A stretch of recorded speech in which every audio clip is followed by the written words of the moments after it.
Hey everyone, this is Jake. Before we jump into today's episode of Public History, we wanted to take a moment to revisit something we talked about a few weeks ago: the removal of the slavery exhibit at the President's House site on Independence Mall in Philadelphia. If you listened to that episode, you know we were pretty direct about it. The National Park Service had removed panels that told the story of the people enslaved by George Washington while he lived in Philadelphia as President of the United States. Panels that had stood there for years, telling a fuller, harder, more honest story about the founding era than had previously existed in that historic spot. Well, there has been an update. Last week, following a federal court order, those panels have been restored. Workers were back on Independence Mall installing the exhibit. A judge compared the rationale for removing the exhibit to George Orwell's 1984. The exhibit at President's House made some in our government upset because it's about the contradiction at the heart of our revolutionary era: liberty proclaimed, but slavery sustained. This exhibit was about Oney Judge, Hercules, and the reality that freedom in 1776 was incomplete and contested. And that tension and that unresolved promise is exactly what we're going to be talking about in this episode and in the ones coming up as we revisit HBO's John Adams. Because if we're going to watch dramatizations of the founding era as we prepare for the 250th anniversary of American independence, if we're going to debate patriotism and principle and what this country was built on, we also have to be willing to tell the whole story. So let's get into it. Here's our first episode about HBO's brilliant series, John Adams. Hey, everybody, this is Jake Wynn, and this is the Public History with Justin, Jake, and Molly podcast. Hope you all are having a great day. I am here with my lovely co-hosts, Molly Kilty. Hi, Molly. Hi, guys. And Justin Voigthofer. Justin, how are you? I am well, glad to talk about this, glad to get into more American Revolution stuff, and also glad to be able to continue to bash George Washington, which I'll talk about later on. So here we go. Amazing. So, yeah, we are very excited to share this episode first in a series where we are going to rewatch and share our thoughts about the incredible 2008 HBO miniseries, John Adams. And I will say right from the start, this is one of my favorite pieces of historical drama ever made. I rewatch this very frequently. And so I am very, very excited about talking about in this episode, the first two episodes of John Adams. So how are you guys feeling about this? So this was my first time watching it, and I was trying to think. I was like, why didn't I not watch it in 2008 when it came out? And it's because I had a 1-year-old at the time, so I wasn't doing a lot. You were busy. I was a little busy, and I was not watching anything for fun. So I just skipped right over it. And this was the first time I watched it, and I will say, big fan over here, huge fan. Amazing. Justin, what are your thoughts? Initial thoughts? Yeah, I think my first interaction with it was either high school history class or something. It was on HBO. We didn't have HBO, so I didn't really watch it until I think it was a high school history class. We watched the first episode when we were going over the Boston Massacre, and we were talking about its depiction. And it's just history too, but this depiction I think is a very good one. So I was very lucky that my history teacher at the time picked this one to kind of talk about because it's pretty nuanced, and I think this is what this show does great, is it shows you that kind of nuance. Absolutely. So for all of you out there listening, if there are spoilers ahead, again, this is from 2008. Come on, guys. It can't be spoilers if it's like 250 years old. I was going to say it's prior to 2008, but it can't. So, but this is a great opportunity to go and have a rewatch with us. And so pause here, go watch those first two episodes, come back and listen to us talk about it. We're really excited to share this episode with you guys and talk through what happens in the first two episodes of the miniseries. Before we get to that, we have some business to attend to.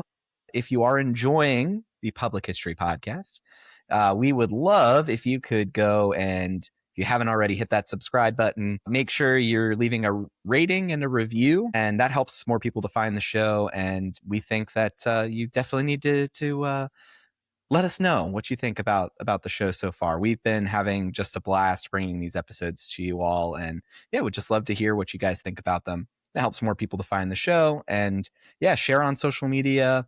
This is a good opportunity. Yeah, do a rewatch. Get all your friends to rewatch John Adams too, as we're heading towards the 250th anniversary of the United States. This is a good history lesson, in addition to be a very entertaining film and television for you all to watch. So, all right, guys, you ready to jump into this? Yeah, absolutely. And even if I will say back to rewatch John Adams or watch it for the first time, this just as a piece of like entertainment, it's so good. It's such a well done miniseries. My husband is watching along with me as I'm watching it for the first time. And I will say he's not the biggest like history fan. And so sitting there and watch, I was like, oh, he's actually like enthralled. So I Yeah. think that's high praise. Yeah, I will say too, before we get into the actual episodes, like Paul Giamatti just is John Adams. Well, I think this is my problem is, do you guys do that thing where you see an actor and you associate them with the first role you remember them Yes. in, and then you can't unsee it? I Yes. associate him, it's not Liar, it's, where he turns blue. Big Fat Liar. Big Fat Liar, thank you. Yes. For whatever reason, I just always associate Paul Giamatti as being this blue, like, oompa-loompa-looking guy, which is not fair to him, and I would be lying if I didn't say during this episode when he would turn or look a different way, I'd be like, "Wait a second. Oh, okay, hold on. I got it." Yeah. So, is that bad? I think that's bad of me. He's a very accomplished guy. This is a great he does a fantastic job in this, but I just can't think of him as being big fat liar guy. I think that shows his range. But one of my questions to you guys was the way Paul Giamatti portrays John Adams in this is a lot of like breathless speaking and whispering. Was John Adams known to have like this kind of quiet way to deliver things? He doesn't do a whole lot of yelling. Yeah, it's like when he does yell, it's very Profound or something. yeah. It's he gets very, very testy, Yeah. very angry. Yeah, I mean, he's just a brilliant guy. And this is a good point to say that miniseries is based on the book about John Adams by David McCullough. So, he was a brilliant, brilliant guy, and not somebody that's like, there's such a distinction, and they make this very clear here in these first two episodes, making a differential between John Adams and his much more famous at the beginning cousin, Sam Adams, who is very loud. Yes. And he is much more radical in his politics. And something that I really enjoy about these first two episodes is that we see that progression of politics, and we see the progression of John Adams from being a more conservative among those that, he's pretty conservative. He's a good Englishman at the start of this, defending the crown, defending British soldiers. And by the end of episode 2, he has been one of the most profound voices in favor of American independence. It's quite remarkable. I think they do a good job of portraying that evolution, as well as making that differential between Sam Adams and John Adams, that he is the less bombastic, more academic, more likely to quote the classics than the kind of bawdy, more loudmouth version of the Adams clan from Massachusetts. And he's just all about the law. Like he's like, the law is the king of, well, the king is the king.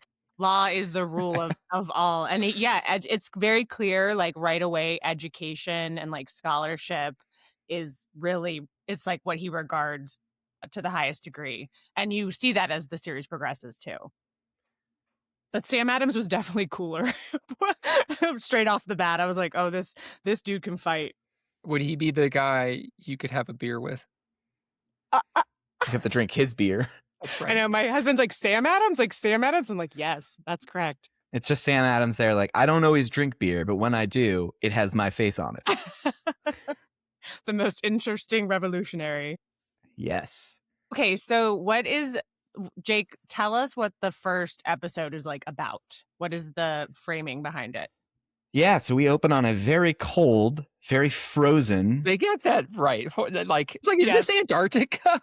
It's a very cold Boston, Massachusetts in 1770, as we see John Adams coming back into town after defending a case out in the hinterlands of Massachusetts and losing a case. He is an attorney, and he's coming back into town and stumbles into what will become one of the most infamous moments of the run-up to the American Revolution, and that is the Boston Massacre. And so we see that event from Adams's perspective as he sees the lead up to the events in Boston that night, and then sees the immediate aftermath of several civilians being shot to death by British sentries right in the heart of Boston. And that comes after years of protests that became increasingly loud and in some cases violent. You don't see this in the series, but it's important to the buildup of this event. There was actually a young man killed just a few weeks earlier before the events of the Boston Massacre. That's why the civilians and the kids are throwing snow and ice at the British sentries, because one of their own had been killed in a controversial incident just a few weeks earlier. And this episode is really about the progression of John Adams going from a loyal Englishman to being somebody who is going to defend the British soldiers who massacre civilians in the streets of Boston, to seeing John Adams begin to become a revolutionary when he sees the hard hand of England coming down on his community, and something that he feels is very unfair and against what he sees as the law and the freedoms given to the colonials at this time. And as somebody who is very aggressively believing in the rule of law, he sees oppression, and he sees the worst tendencies of the British Crown being manifested against his community.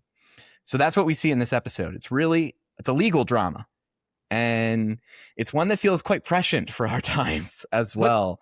That's what I did not expect when I went back to watch this. Like I said, I hadn't seen it in a minute, but here I am pulling up British, what is this? The Riot Act, which is 1714, to look at like what is the precedence for this type of event in that time. So I got really down the rabbit hole. We can address it now. We can address it later. But this is not the first time this has happened in the British Empire, and strikingly similar results happened before. But we'll get into that, I think, in a little bit if you want to. Yeah, I mean So really, the meat of this episode is the trial of the soldiers, and in particular, the officer who is on trial for murder, for the killing of these people on the streets of Boston. And John Adams steps in to do what no one else will: defend these men in Boston. And this is coming at a time when we have very vehement protests going on. You see that throughout, that he is feeling the pressure.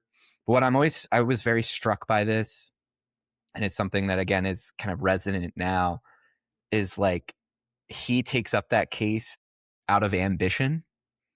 And that's really a conversation that's going to be a recurring one throughout this series, is about ambition. And you see that is the driving force for John Adams. And you can see in this case the good that can come from ambition as well. And yeah, the legal case in this is fascinating too, just to see how a trial worked in 18th century Massachusetts, where it's just like witness pressuring a witness is like quite literally like, yes, like standing around him behind him. So that one of the videos that I watched as I got done with the episode, I was like, let me just watch a video, and I watched Jared Frederick's review of this. And Jake, what's Jared's podcast name or podcast YouTube? Real History. Yeah, I watched Jared with Frederick 2 E's.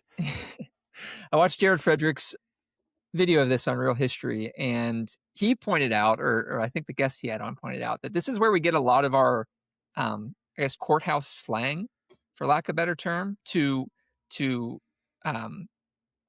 pass the bar. You like, at the time, only those who passed the bar could be allowed on that floor So by passing the bar, you're literally walking by the bar that separated the courtroom or the court from the people watching it.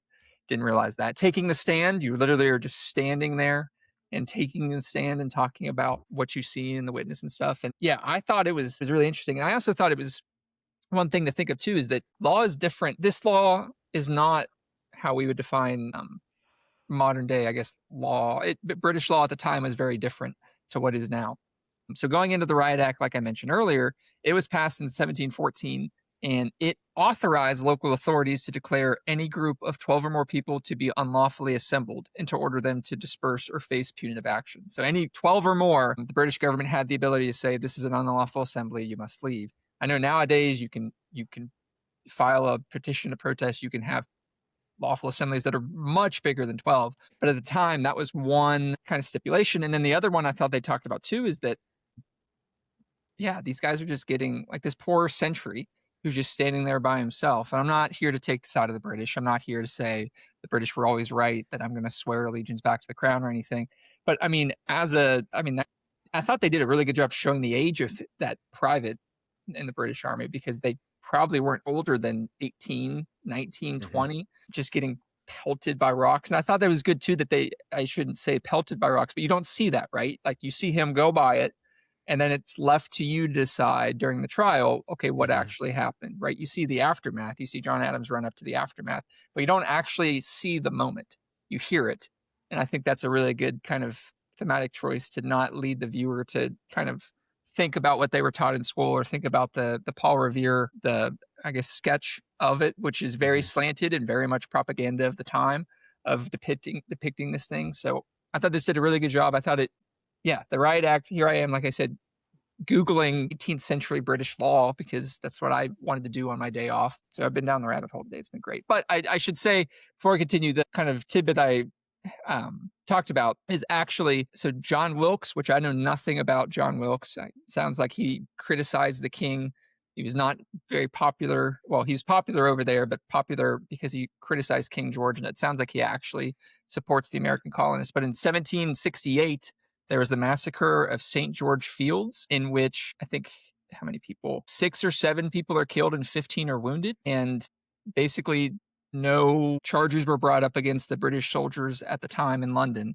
And that set the historical precedence for the Boston Massacre. So it's kind of something that John Adams will use as precedent to say, look, these guys, it was an unlawful assembly. They were attacked. They're in self-defense. Whether that's right or wrong, that was the precedence at the time. So it's fascinating little rabbit hole to find myself in. Yeah, I was struck by the something too to go along with the role of ambition in John Adams in taking on this case is also his courage in doing that as well. And it also goes back to his stand for the kind of the rule of law being supreme.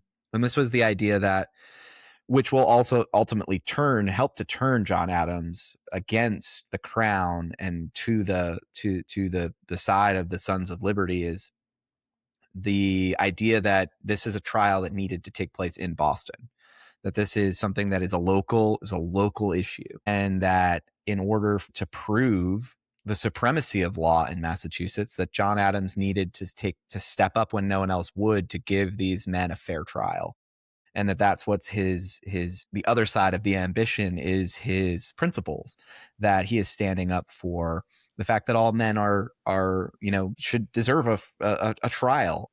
They deserve an opportunity to defend themselves, and even in a city as against the crown as Boston had become, that to show that this was still fair, that this was not just going to be a kangaroo court. I don't know what the precedent for saying that is, that this is going to be somewhere in Australia, that they can get a fair trial. And then also just, the legwork. This is where it becomes that legal drama of him trying to sort out the evidence of what actually happened that night on the streets of Boston. And it makes for really, really compelling television. And I will say on that, something that I love about this show that they do throughout is that so much of the dialogue is taken directly from things that you can point back to and say, this is where this line was said. And for much of this trial, and as we see it on screen, It's excerpts from the real trial transcript.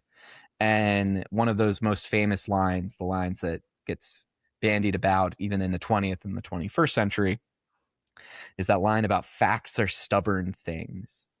And that line hit, especially this watch through, just with events going on around the country today and debates about violence and law enforcement and the idea of there not being, a rule of law not applying, people not getting a day in court, being taken at, so much of this just resonates differently than had any of the rewatches that I've done over the last several years. Yeah, that's what I was hit with immediately of like, oh, this seems a little too familiar for my liking right away.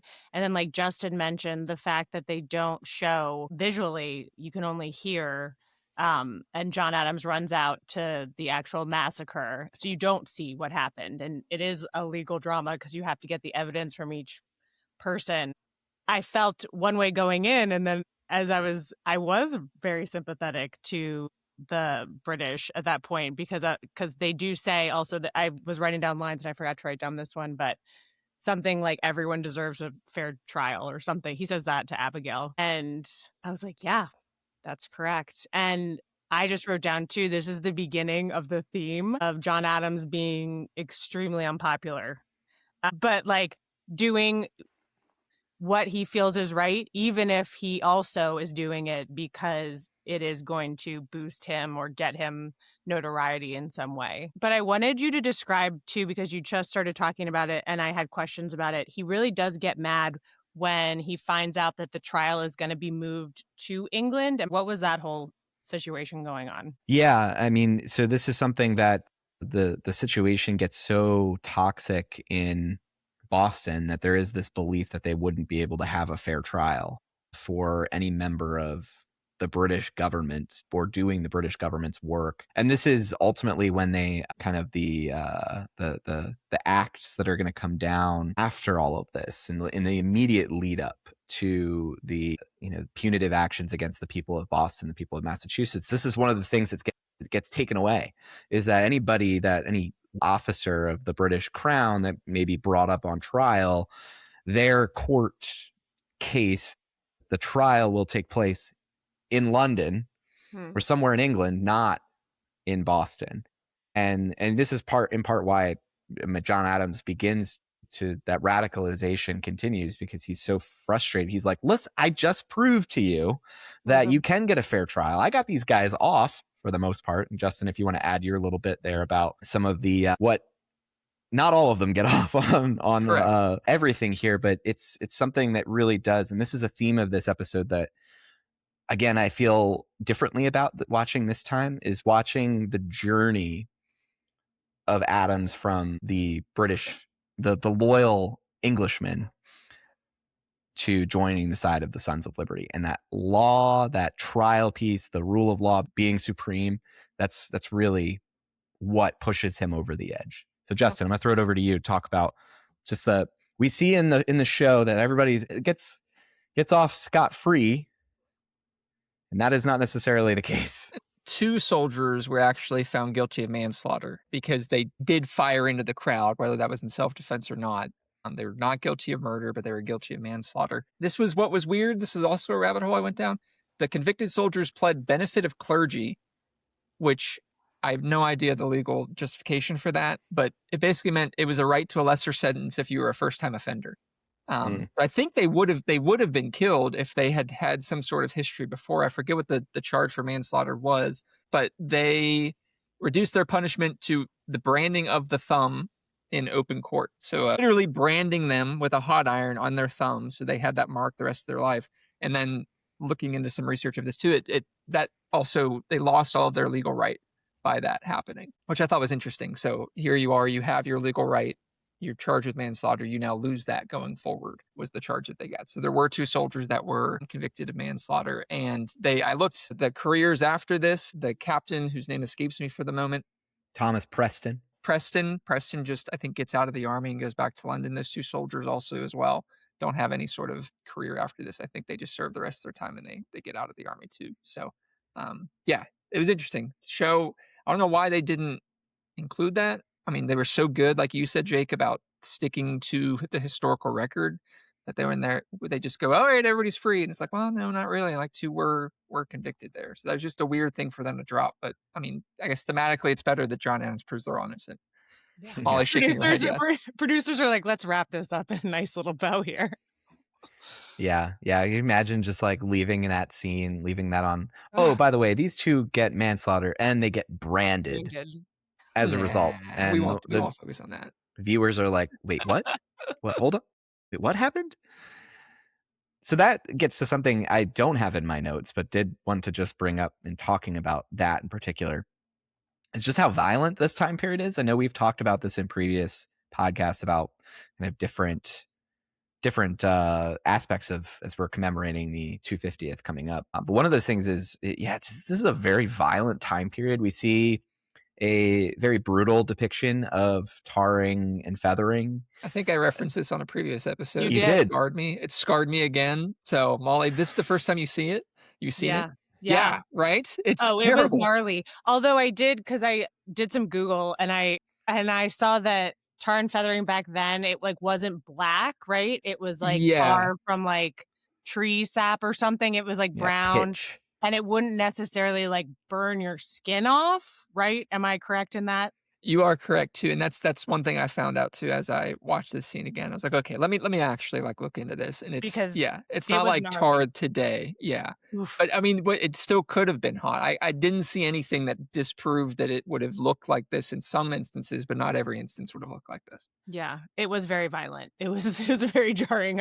I was not expecting to see it. Yeah. I'm thankful that they did include it just for, I think on the one hand, we have this idea of, say, tarring and feathering is like kind of like a joke. It's not something that we think of as like, oh, this is torture today, that in kind of as we talk about this time period, it's just like, haha, that's a funny thing. It's like, it's not a funny thing. You see the violence of it.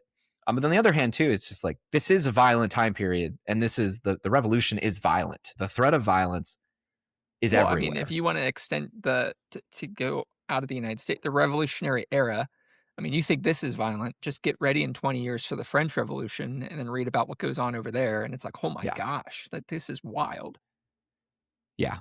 And then the other thing too, again, another aspect of the radicalization process for John Adams you see here is that, this is what happens when you see it by the end of the episode, this idea of this unaccountable armed force that has occupied your community, with thousands of British soldiers on the streets of Boston and occupying the communities around the harbor, that this is something that is that threat of violence, that is a state violence that's hanging over this. And what that does to people, you see it in John Adams himself, that progression is complete. Yeah, and I know we'll talk about it more when we get to the second episode, but just like him actually witnessing it and having the occupying force in his city where he calls home, how that completely, like you said, radicalizes him, and how it just makes the men from Massachusetts be like, no, God, dog, we gotta be independent now. Whereas the people who aren't experiencing that are like, well, let's write to King George and, Well, and it's not even everybody, even the people who are experiencing it's divided loyalties, right? Like his friend, who's the Attorney General of Massachusetts, is staunchly loyalist, and you can see him and John have that debate and kind of John shifting things. And I thought it was cool because I think you sometimes think that these revolutionary founding fathers were all of the same cloth and they only had friends that thought the same thing. And no, they were lifelong friendships and lifelong relationships that they kind of gave up or changed or they lost due to this coming to the forefront, right? Like, I mean, that is the Attorney General of Massachusetts that John Adams basically turns away from. Mm-hmm. So it's interesting because, they send all the British troops into Boston, and then that is what ticks off a lot of violence. It's like sending a bunch of people into one area. Not doesn't necessarily make it safer, just gives more chance for bad things to happen. Yeah, I definitely totally agree in that it, we're taught that everyone just was like, either you are a Tory or you are, an insurrectionist and like pro-revolution, and there's so much in between. Even just with John Adams in this one episode, there's so much in between. And we've gone a full 30 minutes without even mentioning the best character. I was about to throw this over to you, Molly, because I know you were feeling very passionate about this particular character Well, from history. Molly, well, do you Is want this your to talk about? is this your first introduction to Abigail? that's correct. I will say my first real introduction to get to know her intimately. First of all, backing up, Laura Linney is Mm. a babe, and she is so good. She's such a good actress. I think as good as Giamatti is in this, she is just as good, I would say. Abigail Adams, much like most of the women in history, is like the moral compass. I love how this episode, straight off the bat, you see their partners, and he takes what she says with such weight. Like, she's counsel to him, she's a wife to him, she's like raising the kids, but she's also like checking him, checking his motives. She's super smart. She just is. I don't think we would be a country without Abigail Adams. Okay. And Yeah. I will die on that sword.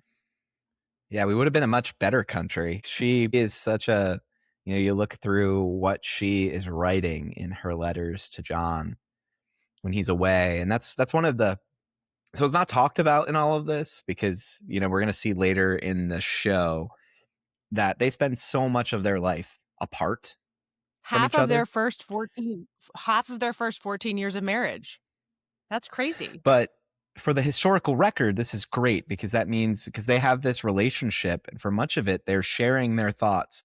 That what you see at the beginning, that scene when they're at home, but they're talking about his law practice and they're talking about the case and the trial. You see that at home. That doesn't get saved in any historical record unless somebody is keeping a diary, which diaries don't necessarily give you that kind of detail. What you do get, where you do get that detail is in letters back and forth. And so much of their direct quotation that they're going to use throughout the rest of the show is that relationship they have, that partnership being manifested and put into the historical record because they're writing to each other and those letters get saved, which is, I mean, it's incredible. If Justin went down a riot act rabbit hole, I went down an Abigail Adams Amazing. rabbit hole. And yes, the fact, and when you were saying that so much of like the courtroom scene was taken from actual transcripts that we have today, that's why this is so cool, because we have their actual letters because they were apart for so long. And I will say my favorite thing is that they call each other my dear friend and like my best friend. Like, it just shows that how much esteem they had for each other. Mhm. Like, he saw her as his best friend, his equal. And I think that is baller. Made him a better man. When I pulled up the article of Abigail Adams and was kind of like perusing just to get spun up, I think that they do a really good job. This is how they describe her as was the wife and closest advisor of John Adams. And I was like, that's great. That's Yeah. awesome. I mean, and it's true. Like you just said, like they really do seek each other out for advice and guidance on the day and everything. Later on, I think it is later on in the series, so we'll dive into it. But a couple people, Jefferson included, are like, Adams has missed your counsel because he hasn't been with you, and it's made him a lesser man. And it's like, ha ha ha, but they're like, no, really, I'm not kidding. Yeah.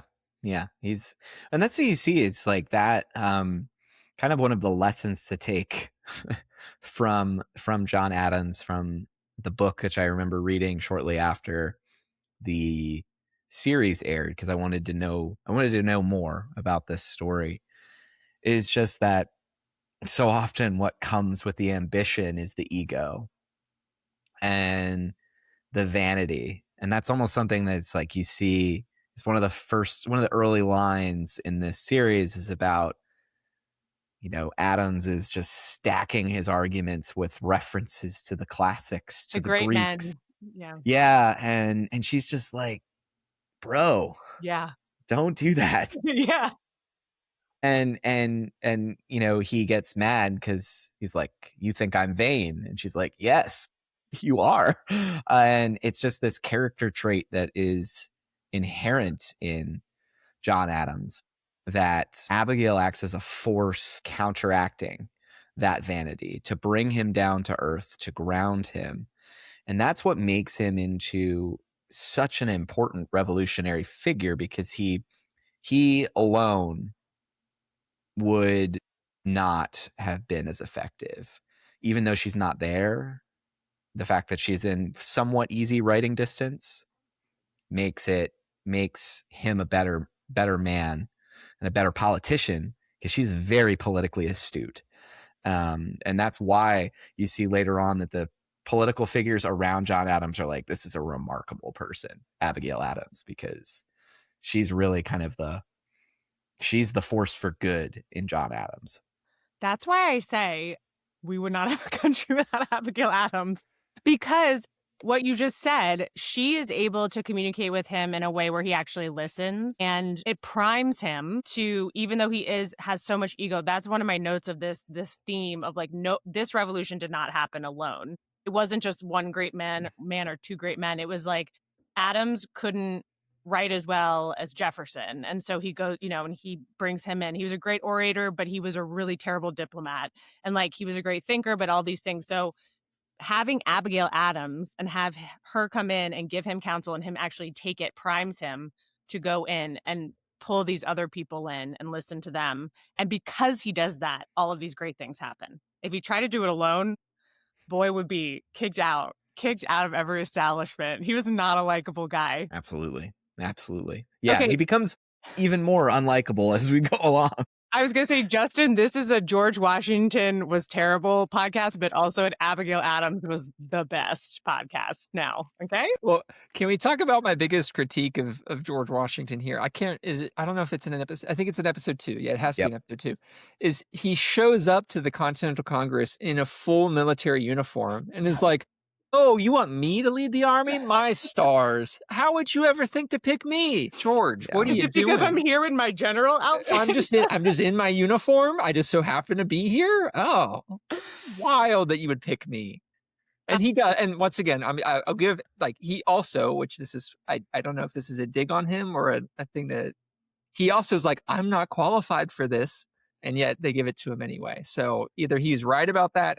I'll stop. Poor guy. At this point, I've already given him enough crap. So I do have some questions about George Washington, but should we go to episode 2 now? Because I feel like we're in it, unless you have we're transitioning to it, but I just want to see, do we have any last thoughts on episode 1? Final thoughts. Great episode. Great episode. And the debate on facts and propaganda is as old as the country, I guess, put it that way.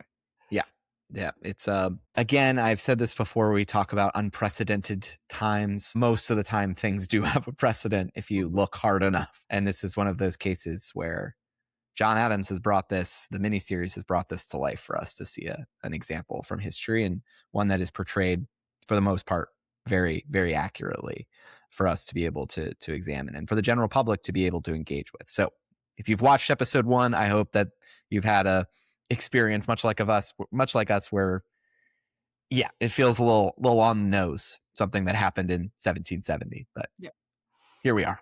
So on to episode 2. I have one thought that I'll share at the start. This is something I've discussed with one of my best friends and former guest on the podcast, Cody Aish. We both are in agreement that this may be our favorite episode of television that exists. That's wild. That's so wild. I see your note for that, and I want to hear the defense, please. I love it too. Could I just say I totally agreed. Okay, hold on. Best episode of television ever? No. Ever. I would say top 10. Top 10 for sure. Jake, the floor is yours. Yes. So I think from the balance of this, how much we see and how they portray the events that take place, I think everything is balanced and told to perfection. And how much of this episode, just like all the others, are taken from the exact writings and transcripts and things that were written down in the time, and we get the words of the participants, whether it be John Adams or Ben Franklin or any of the figures in Congress or Abigail Adams and her view of this. It's made all the better that this is the most momentous event, as Ken Burns will say, in human history since the birth of Christ, which I disagree with Ken Burns on that. I think there are several events more important than the Declaration of Independence that took place between 1776 and Jesus being born. But this episode just like there's so many scenes in this that stick out in my mind, and I can remember watching it when it was 2008, watching this with my grandparents as each episode came out weekly. And I remember this episode, I can remember the feeling of getting chills watching, in particular, the scene where Abigail and the kids come out of the house in Braintree and go to the shoreline and watch the bombardment and the burning of Charlestown. And just that scene where they're just in the morning light, quietly standing there in awe, watching as you get this just like deep thud of artillery and this town burning on the other side of the water. And the way that they portrayed that moment, it captures what this whole series does so well. It captures these very historical moments from a very personal, very narrow perspective. And it does a very, very effective job at this. And I think this is the best episode of the series. And I think it's one of the best episodes of television of all time. Justin, do you not agree it's the best episode of the series? Hold on. He just walked it back a little bit there. I want to point out, he said one of the best episodes of television of all time. So I will say. So what are your best episodes of television? Yeah, what are you putting in this? Oh God, I don't even know where to start. I mean, like, okay, give me some time on that one. I'll come back to you. He's gonna start talking about MASH, you guys. I was going to go to MASH. Yeah, I mean, best episode. Okay, but give me some time. I'll come with my top 5 episodes of all time, and I guess we'll go from there at the end. Justin's top 5 episodes of television of all time, and we'll see where it ends. I do love that I finally had like I'm on this side of a hot take, that it's just like that you're arguing with me about something as opposed to like me being like, why do you like the movie Gettysburg? This is stupid.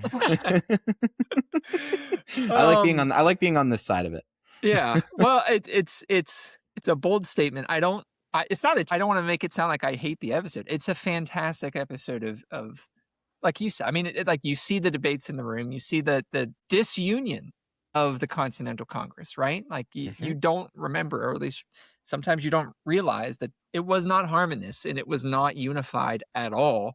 Case in point, at the end of the episode where they finally vote for the Declaration, or they finally vote for independence, New York abstains because I can't really blame them, right? Like there's how many guns and I think at the time that the fleet that sails into New York is like the largest British fleet ever assembled until D-Day or something like that. Yeah, it was massive. It was absolutely massive, and all of the guns are pointed right at Manhattan. So I can empathize with New York and saying like, well, if we do this, everybody back home is killed.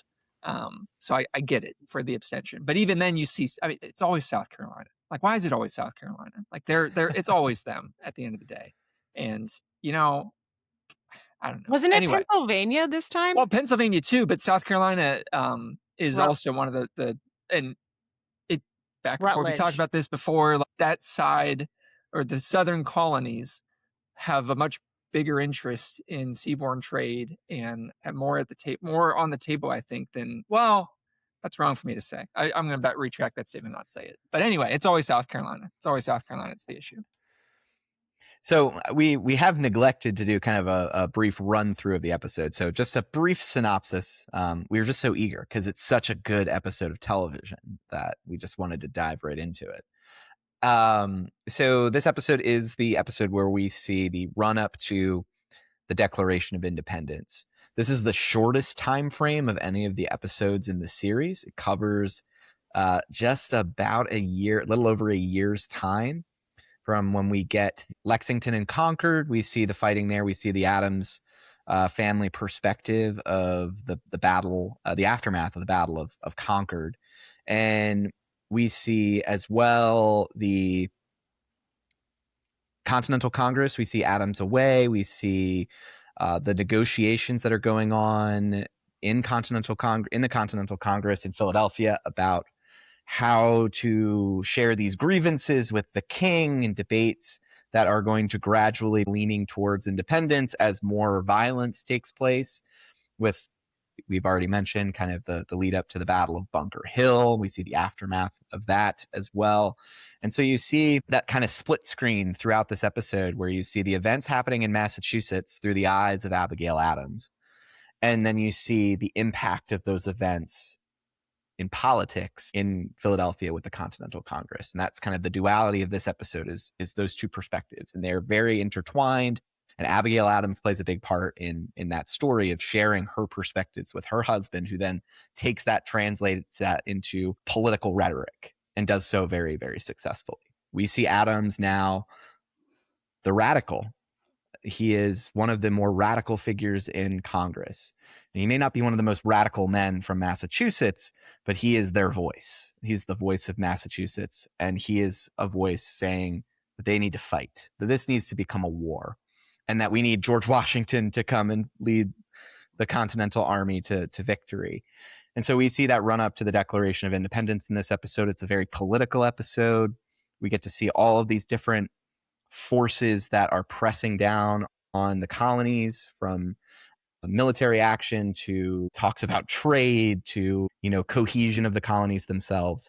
And it all ends in July of 1776 with ultimately a Declaration of Independence being agreed upon, and then that declaration being shared with the public and being read very movingly by Abigail Adams and her children as well. So does that do a good job of summarizing that? A great job. A fantastic job. We also meet two of the best characters, Tom Wilkinson as Benjamin Franklin. Yeah, he's the only Ben Franklin for me, I'll be honest. Who is so good. And Stephen Delane as Thomas Jefferson, a little bit, who is going to come more in the later episodes. But I love these two so much in this miniseries. And this episode, I also have in my notes, now I know why the Congressy scene in The Patriot was the only scene Jake liked, because this is basically that, but like historically accurate and the whole time. But this episode has my two favorite scenes so far. One you mentioned, which was the aftermath at Concord when Abigail and John Adams are just sitting there talking to each other. And he says, an army of plain country boys, their faces shining like the sun through a church window. I was like getting choked up. He said, we must support them with guns and leadership and faith in what they do. And she says, say that, John, say that to the Congress. Like, that's what you have to say. Don't use your great, words from the great Greeks or whatever. And then she says my favorite thing, which sums up their whole relationship, which is men need to think that they have made their own decisions, not have them forced upon them. And you see this time and again with Abigail and John. He starts getting worked up about something and she just has to come and just say, oh, John, and like put her hand on his shoulder and like say it in a different way. And he totally flips. And then the second scene that I love so much is the one between Franklin and Adams, when, like you mentioned, like there's so much contention and John's like, we gotta be independent and not everyone is on the same page as him.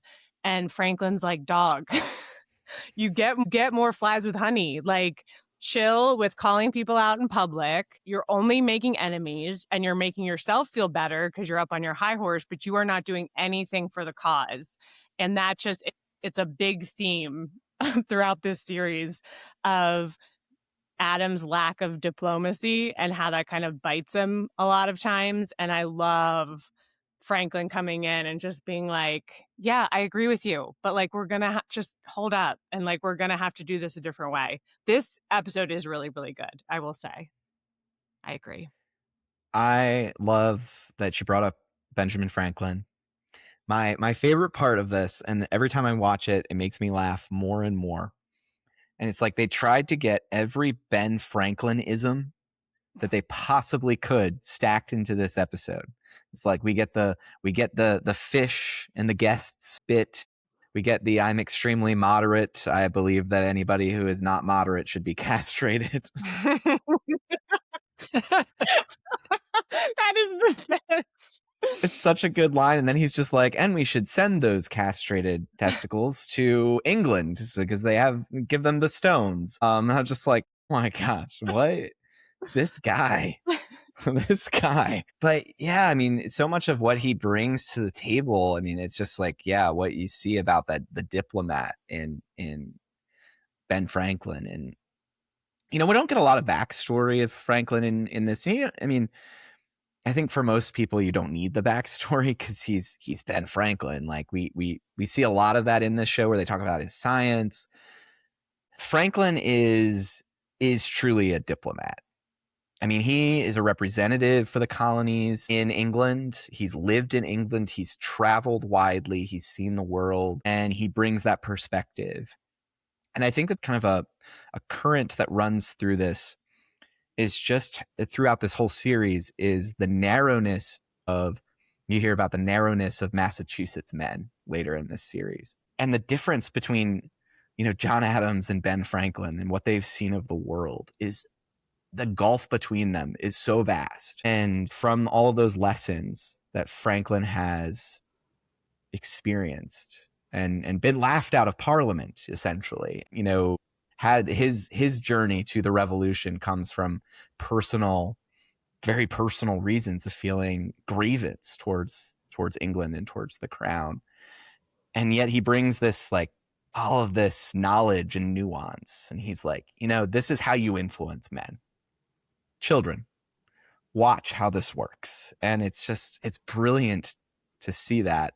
And then later on, of course, we're going to see him do that in the halls of power in France as well. It is just, that's something that brought to mind for me, is just like how much on a different level he is operating on than everybody else in the Congress. All right, my next question then. Moving from Benjamin Franklin to Justin's favorite. If Washington was such a bad general, why was everyone so in love with him and gave him the reins immediately? And I will say this.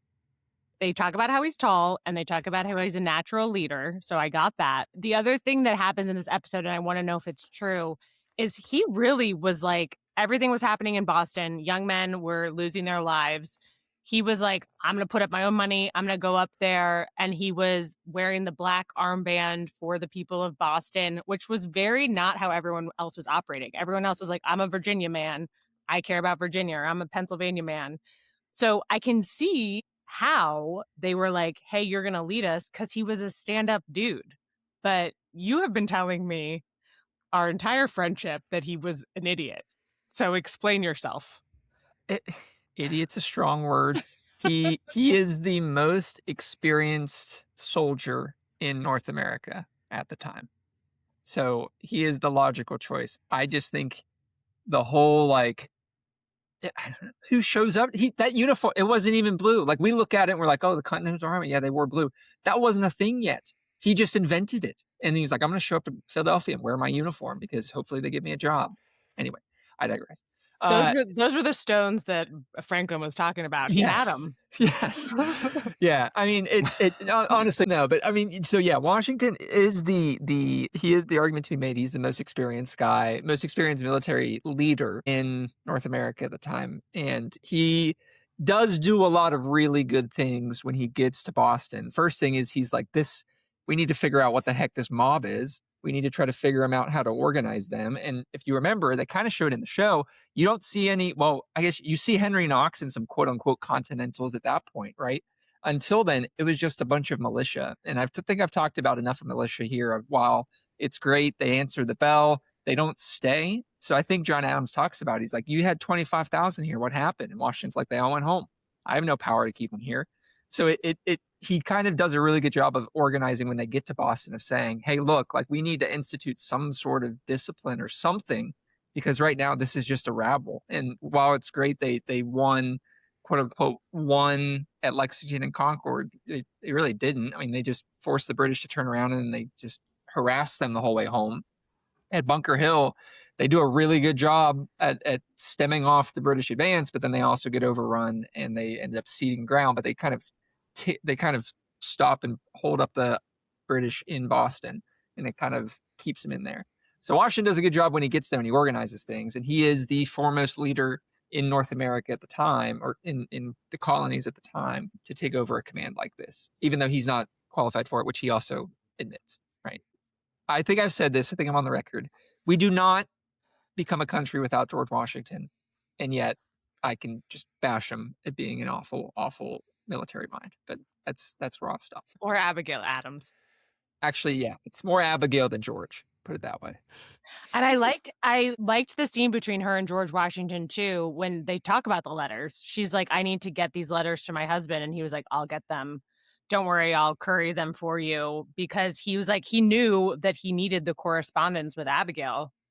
Well, she also brings up slavery, and he's like, I don't want to talk about this right I know. I was just gonna say, girl, I have so many notes about what a badass she is, because also she brings up slaves to George Washington. And yeah, he's like, anywho, what's the time? I just simply must be going. But she also brings up like women and slaves to John when he's like back for one of his little trips up to Boston. He goes, this is not a question of men and women, Abigail, it's a matter of politics.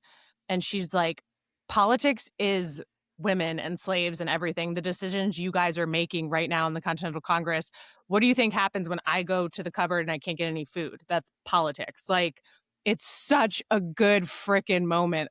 Okay, so that's my top 3 of the episode, because she's just so super smart, and she's just is like, all these things that you lofty men are doing, they impact all the people that don't have power.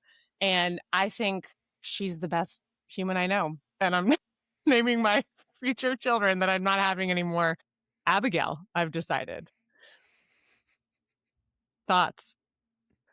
Well, so the other thing that I think this episode does well, and I don't know if this is maybe Molly on your deep dive on Abigail Adams, if this actually happened. Did she actually inoculate her kids? Because I when I think of inoculation, I think of this episode as well. And perk for Washington. Washington will inoculate the whole Continental Army, which is not a popular decision at the time. But I think you see how she's scrubbing the floor to get she doesn't understand germ theory, but she still is up with the times to know, hey, we probably need this house to be clean. We don't want to catch disease. Also, I'm going to make the choice to inoculate my kids to protect them against smallpox, which I thought it's easy for like us to look back and be like, yeah, I would have done it because it makes sense. And then you see what they had to do. And it's like, yeah, I don't know about that one. That's kind of wild. And that's why she's so cool too, because not only is she the smart moral compass of John Adams, she's also holding down the fort and making the hard decisions, like inoculating her kids. And the doctor's like, have you spoken to Mr. Adams about this? And she's like, please, like, sit down right now. I am holding this fort down by myself. And Nabby like almost dies in the show. So yeah, it's not just like, oh, get your kids a vaccine, but she was so smart enough to like weigh out the risks and just say like, yeah, I'm making this risky decision for the health of my family. Has Abigail Adams ever made a bad decision? Historians? I'll have to consult the record. I'm not sure. All right. Yeah. That will require further investigation. I will say, I'm glad that topic came up, because this is something that I was thinking about as watching later episodes as well. The theme through this is medicine. There is this medical theme that runs through this, and I guess it comes through just we're getting a very personal view of this time period and of the events, and those medical decisions are having an impact. We'll see it later with John Adams in Holland, where he deals with either malaria or a mental breakdown or a combination likely of the two. But so it's just interesting to me that they do have that theme of medicine running all through these episodes.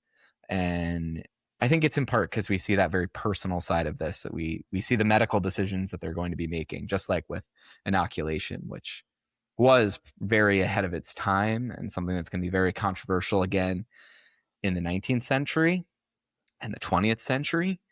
And look where we are now. So crazy. Vaccination.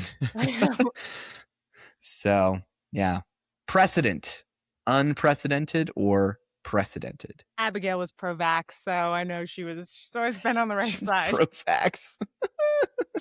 One of the things I wanted to ask you guys about this episode is I talked a little bit about it, but like the revolution needed everyone. So like this person was good at this. Franklin was good at diplomacy, yada, yada, yada. When Adams goes to Jefferson and he's like, you have to write this, was that real? And did they all sit in a room together and like edit it when they say all men are it was a committee of 5, right? Was it? Because it was Franklin, him, and so it was just a small group of people to write it. Yeah. And there are others we don't see. So funny, I have a future interview that we will be doing, hopefully with somebody who's written a book on this, and this is something he discusses in the book, is that this is actually kind of controversial how this process happens, because there are different recollections from all of the people involved, from Jefferson, from Adams. Both of them are later in life are going to heavily debate how this all happened, because they end up hating each other for quite some time before they ultimately do have somewhat of a reconciliation towards the very, very end of their lives. But there is a lot of debate about this, because there are draft versions of this with edits, which they can actually attribute to who's making what edits in the document, which is fascinating. And this is like, people have gone over and pored over these documents over the last 250 years to tell us about this. One of the things that's interesting, that in reading about this, I was interested to see that they show Ben Franklin as being very involved in this process kind of from the start, but he was actually quite ill in the weeks leading up to the signing of the Declaration of Independence. It's unclear how much influence he actually had, because he wasn't in the room when these discussions were going on. And it's not clear exactly when he first read Jefferson's draft, and whether or not it's him who's making these edits that are suggested here. So I'll say this is all kind of hotly contested and a bit unknown exactly what transpires here. But these edits did take place. That negotiation over this document, the process we see is a little bit of Hollywood. But in order to take what happens over the course of weeks of writing and editing, they needed to do that to show it in a timely fashion. But it was a complex process to get to that final version. I loved how they showed it. I was like, this is great, because Franklin is like doing the real life edits, and they're all just like talking about it. One of the things that I found really fascinating is how they depicted the vote, like how to get the final vote. Because how I think of it is, and they all voted, and it was all yes, and we're all going. But like you said before, like New York abstained. They got Dickinson, one of the main like pacifists, I guess, to just stay home so he wouldn't vote. And then after they take the vote, I loved how the whole room was silent. It wasn't like, woo, 12, 12, yay, we're celebrating. It literally was like, oh my God, what did we do? What have we done? Yeah, it was really, really good. And it was like for a full like couple seconds beat, and they all just like look around, and then they go out and they read it out to the people waiting outside the Congress. But I thought that was so good, because that's not how it's depicted anywhere else that I've seen. Yeah, I love this. And this is again why I love this episode. I love when we see the reality of politics, the messiness of it, the strong arming, the how personal it gets as well. And yeah, just like it's also compromise as well, whether it's the editing of the document or getting people to a yes, and the things that have to be negotiated, and in that process, like this is how things get done.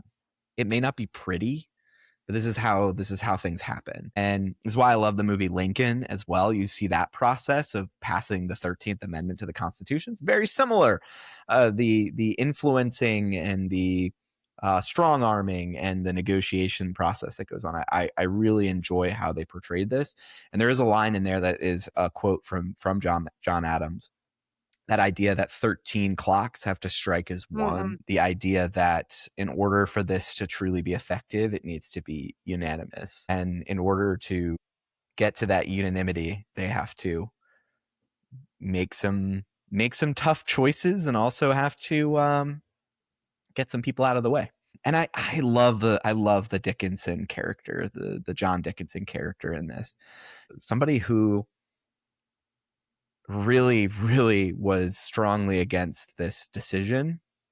And you can understand why he was so against this decision. He saw what was about to happen, which so much of what he portrays and what he fears is going to happen, whether it's from violence and destruction in the colonies, I mean, he talks about, and comes from his speeches as well, about he sees kind of in his mind's eye, he sees that these colonies cannot stay together forever. He portrays like the issue of slavery, the thing that they're avoiding talking about in the run up to the Declaration of Independence. He sees it, something is going to break this union, and it probably is going to be that slavery thing. But he saw that this was a fragile collection of states.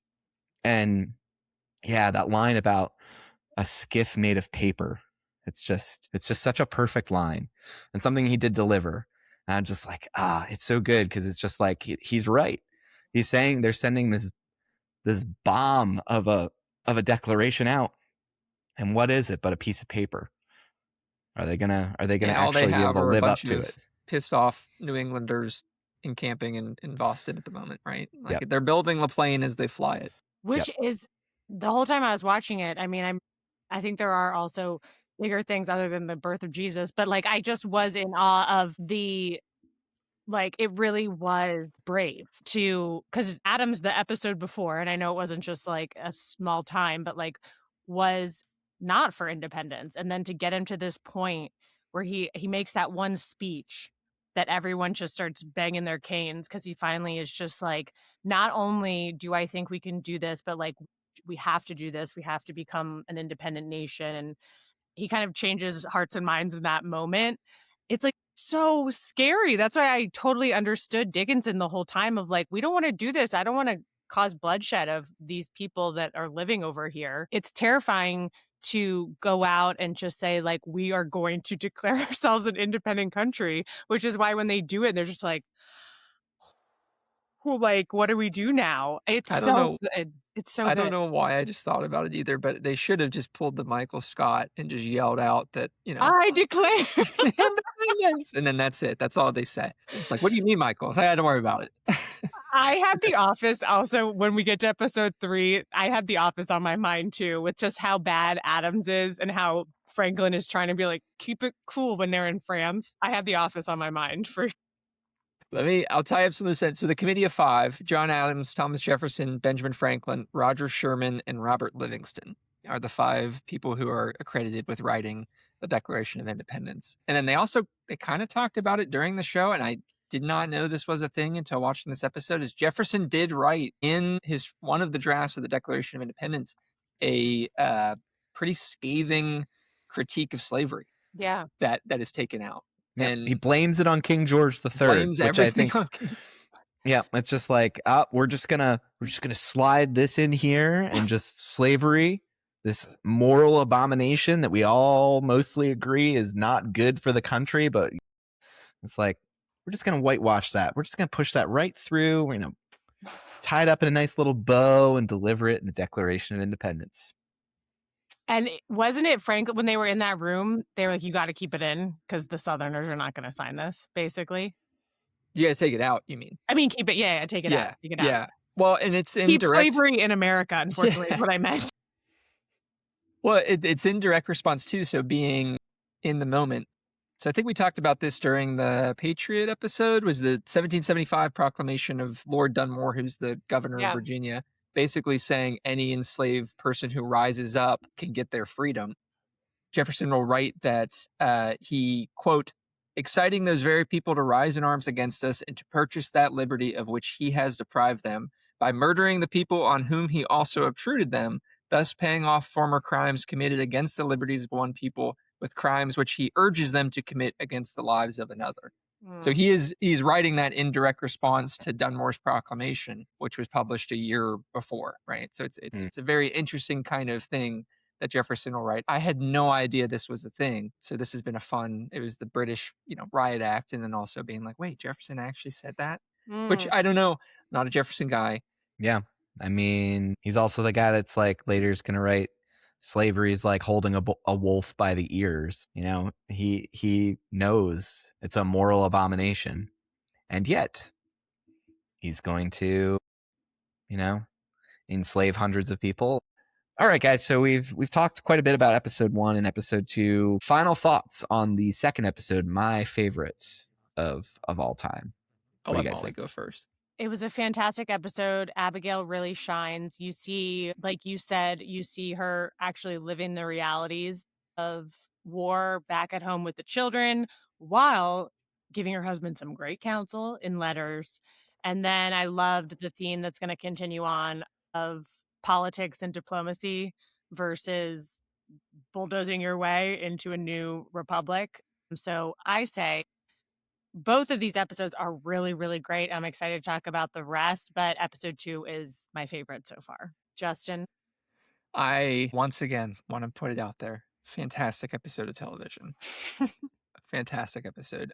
No, I think what it made me want to do is just read the Declaration of Independence. I don't know if I've ever sat down and read it.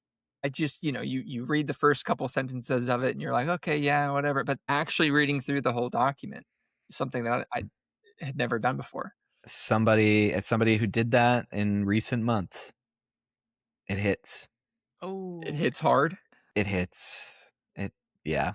Because I mean, like, I think when I think of the Declaration of Independence, I think of Schoolhouse Rock, and I think of I also think of National Treasure. Which can we do a movie? Can we do a podcast episode on National Treasure? Oh, absolutely. So I will say, National Treasure is one of my favorite movies of all time. Wait, that is shocking. That is so shocking. Yeah, you just have to remove the history from it. Like it's just a fun movie. It's a fun movie. That is so shocking. Okay, we're gonna do a rewatch. I am an enigma. If we found out anything, that is true. But yeah, I had never sat down and just read the Declaration of Independence front to end. So it was one thing. I'm like, man, yeah, we need to read this more. Like, I don't know why. It's something that I don't know. I feel like I'm in tune with history. I feel like my history, I just had never done it. And I'm like, wow, how did I get this old in life? And I never sat down and read one of the founding documents of the country. Can I share with you some of my favorite lines? Yeah, go ahead. So this is in the grievances. So he has forbidden his governors to pass laws of immediate and pressing importance unless suspended in their operation till his assent should be obtained. And when so suspended, he has utterly neglected to attend them. Interesting. Very interesting. He has endeavored to prevent the population of these states for that purpose, obstructing the laws for naturalization of foreigners, refusing to pass others to encourage their migrations hither, and raising the conditions of new appropriations of land. Oh boy. I could see why we want to focus on the Constitution, not the Declaration of Independence. Oh boy. If you're rallying around, let's adhere to the Constitution. Well, yeah, let's forget the Declaration. Yeah, he has affected to render the military independent of and superior to the civil power. Ooh. So, oh boy. So yeah, I'm just picking random ones. So it's like the Declaration of Independence and the divorce too, then, right? We got Bad Bunny, we got football, we got the Declaration. That's pretty good. Well, yeah, I think that was my takeaway, is that I just need to do that more. I just need to sit down and I don't know if it's a yearly thing, every 2 years sort of thing, but reading the Declaration of Independence is something that I was like, wow, man, I don't know why I don't know why this isn't more prevalent to me. But anyway. Now I'm just going to intersperse and read these through all future podcasts. He has made judges dependent on his will alone for the tenure of their offices and the amount and payment of their salaries. Ugh, yikes. Do you want me to do my top 5 TV episodes of all time? And then he has erected a multitude of new offices and sent hither swarms of officers to harass our people and eat out their substance. Number 5. The last episode of Severance in season 1. Okay. What's number 4? Jake, do you have another quote you can throw in between? No, you can continue. Okay, second. Number 4, the 2 Cathedrals episode from West Wing. So good. Number 3, this one's a little bit on the top of mine because I just watched it like last year, but the last episode of the TV series Andor.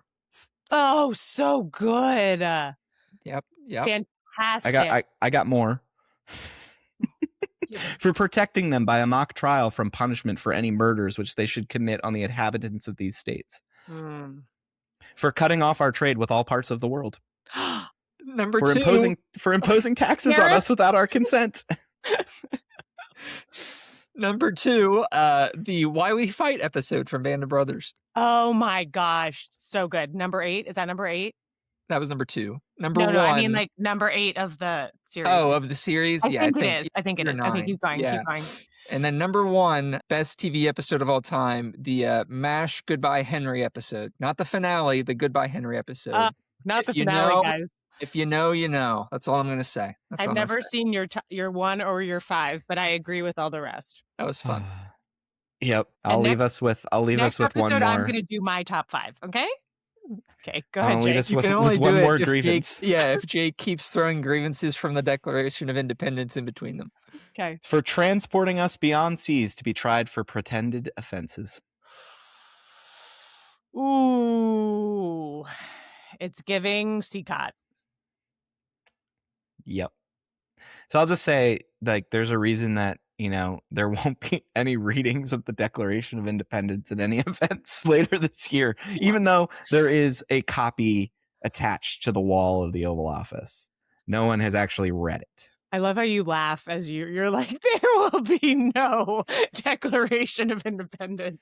All right, everybody. Well, we hope you enjoyed that episode of the Public History Podcast, where we discussed episodes 1 and 2 of the HBO miniseries John Adams and so much more. I want to say a huge thank you to my amazing co-hosts, Molly and Justin. Thank you, guys. Thank you, Jake. Yeah, that was fun. That was really fun. And we hope you guys enjoyed that episode. If you did, please go ahead and subscribe if you haven't yet, and make sure you are giving us a rating and a review wherever you're listening to the podcast. And we will be talking to you all again soon about episodes 3, 4, 5, 6, and 7 of the John Adams miniseries in future, as well as some other things in the works that we've got coming for our commemoration of America 250, because we're about America 250 here. We're not Freedom 250. We're telling the real story here. And we're excited to share that with you all. And at some point, we'll also watch National Treasure as well. So thank you guys for tuning in. Hope you enjoyed this episode. We'll talk to you again soon. Bye.